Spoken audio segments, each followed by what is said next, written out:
আচ্ছা, 2 into perimeter equals to area, মানে পেরিমিটারের 2 গুণ হলো একটা এরিয়ার সমান। অ্যাঙ্গেল দেওয়া নাই, কিন্তু আমার tan θ ইকুয়ালস টু 3/4। এখন আমাকে কোশ্চেনে বলা হয়েছে find the value of a b and c, মানে বোঝাচ্ছে যে সি এর মানে এই সাইডের লেন্থ কত হবে, এই সাইডের লেন্থ কত হবে, আর এই সাইডের লেন্থ কত হবে। সো সবার প্রথমে যে কাজটা করতে পারি সেটা হলো যে tan θ যদি 3/4 হয় তাহলে cos θ কি হবে? cos θ হবে হলো যে 4/5। সো sin θ কি হবে? 3/5।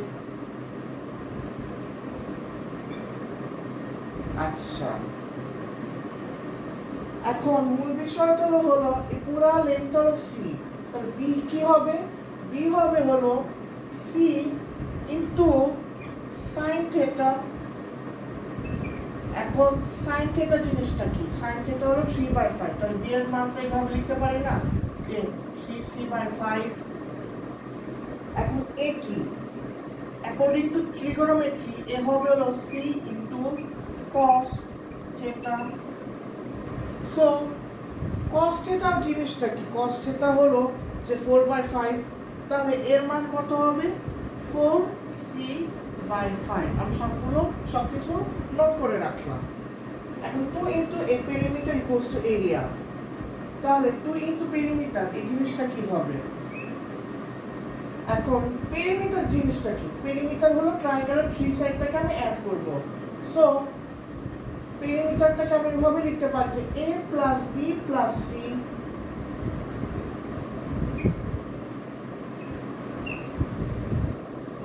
Equals to area. এখন এরিয়া, ট্রায়াঙ্গেলের এরিয়া ফর্মুলা কি, বা অ্যাকর্ডিং টু দ্য ডায়াগ্রাম আমি ট্রায়াঙ্গেলের এরিয়াটাকে কিভাবে রিপ্রেজেন্ট করতে পারি? আমি এভাবে রিপ্রেজেন্ট করতে পারি যে half into a into b। তো আমি পরের স্টেপে যেভাবে অ্যারেঞ্জ করতে পারি সেটা হলো 4 ইনটু, আচ্ছা a কি জিনিসটা কি? এই জিনিসটা হলো যে 4c ডিভাইডেড বাই 5। b জিনিসটা কি?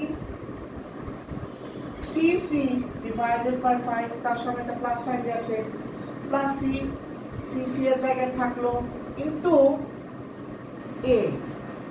a কি হবে? a হবে হলো 4c divided by 5 into b কি হবে? 3c divided by 5। সো পরের স্টেপে আমি যে কাজটা করতে পারি সেটা হলো 4 ইনটু এই পুরো জিনিসটাকে যদি আমি সিম্পলিফাই করি তাহলে আমার আসবে 12c ডিভাইডেড বাই 5। তো পরের স্টেপে আমি যে কাজটা করতে পারি সেটা হলো যে 4c into 3c divided by 5 into 5, তাহলে আমার কত আসে? 12c square divided by 25।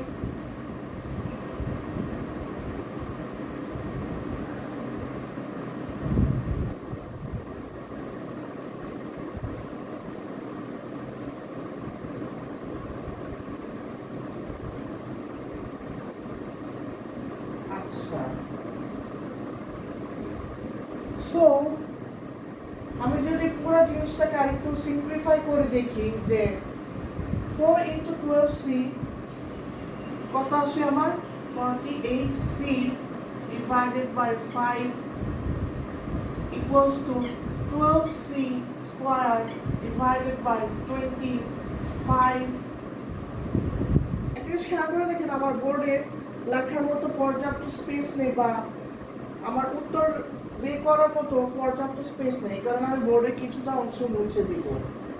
আশা করি আমার আমার রিপ্রেজেন্টেশনগুলো বোঝা যাচ্ছে, বা আমি কিভাবে ম্যাথগুলো করে দেখাচ্ছি।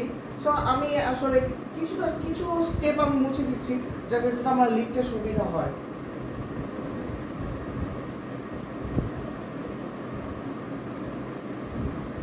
এই সাইডগুলো আমি একটু ঠিক মতো রিপেয়ার করলাম। সো পরের স্টেপে আমি যে কাজটা করতে পারি সেটা হলো ক্রস মাল্টিপ্লাই করলে কি আসে আমার, ক্রস মাল্টিপ্লাই করলে আসে বা পরের স্টেপে আমার যে রেজাল্টটা আসে সেটা হলো যে এই সাইডে আমি ক্রস মাল্টিপ্লাই করলাম, এই সাইডে আমি ক্রস মাল্টিপ্লাই করলাম। সো পরের স্টেপে আমার যে জিনিসটা আসে সেটা হলো যে 240 c equals to 12 c square। তো c এর মান ভ্যালু একটা আসবে হলো কত 20, আর একটা আসবে হলো 0।